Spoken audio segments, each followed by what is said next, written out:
A couple of years ago, my wife asked me to make a nativity scene that was less religious. I knew what that meant, which meant she wanted a modern nativity scene. And here you can see the drawings that I started with. You see the baby, the cradle, and then the three kings. Then you have Mary and Joseph, shepherds on the side. On the side, I made a bunch of different animals. Ended up not using a few of those because it was just too many. Then you can see up above the major. They went through a lot of iterations to get to this point.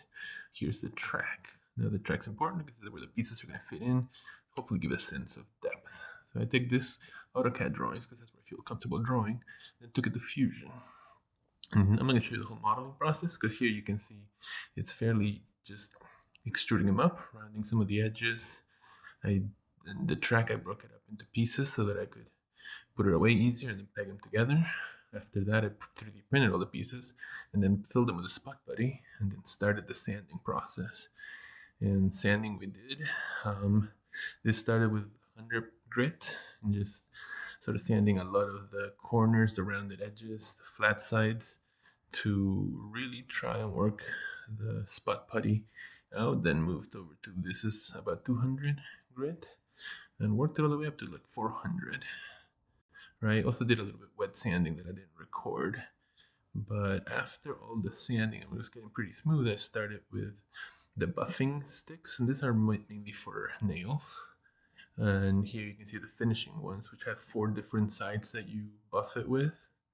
And once you've gone through all the sides, you'll see how it ends up very shiny and really ready for priming and painting, which I primed and painted them off screen.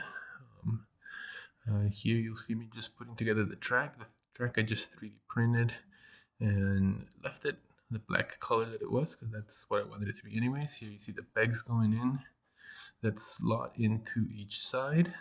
So you end up with a nice track put together. The track ends up being about 18 inches long, right? And then here you see the finished track back together, but it can also come apart very easily. And then we just go to the finished photos. Here are the pieces all painted. You see the major in the back. You see the animal, the shepherd next to the camel there, but you can see how the track helps to create a sense of depth, right? There's about half an inch in between each piece. You can see here the three kings have their gifts, which were part of the cutouts into their figures. And then here you get a real good image of the animals, right? Then you'll see in this next photo all of them together, and again you can see the sense of depth. You can see how easily you can rearrange to have some in front of the others, printed out two shepherds. And in this last image you'll see the baby. There's the baby in its place. So this is our modern nativity scene. Hope you'll enjoy. Feliz Dia de Reyes.